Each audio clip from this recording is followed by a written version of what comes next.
ABC Bharat को स्वागत करछि मु निरूपा। नमस्कार। श्री लिंगराज मंदिर ठारू कांग्रेस जन आशीर्वाद यात्रा आरंभ होईछि।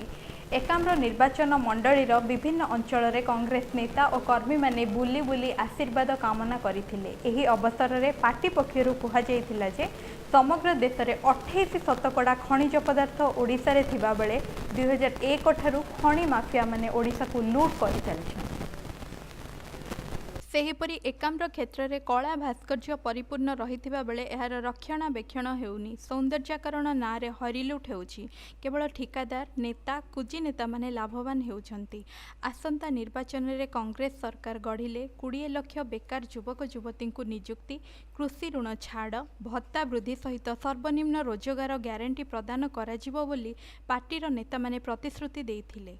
जिला कांग्रेस कार्यकारी सभापति रश्मि महापात्र अध्यक्षतार अनुष्ठित एही यात्रा रे विरोधी दल नेता नरसिंह मिश्र, पूर्वतन मंत्री सुरेश कुमार राउतराय, सर्वभारतीय छात्र कांग्रेस संपादक राजीव पट्टनायक, महिला कांग्रेस सभानेत्री सुमित्रा जेना, पीसीसी लोकसभा युव कांग्रेस सभापति रंजीत पात्र, महिला कांग्रेस सभानेत्री सुमित्रा जेना, युव कांग्रेस साधारण संपादक बलराम नंद, विश्वजीत दास, विभिन्न ब्लॉक कांग्रेस और वार्ड कांग्रेस सभापति समेत शताधिक कर्मी जोग देथिले।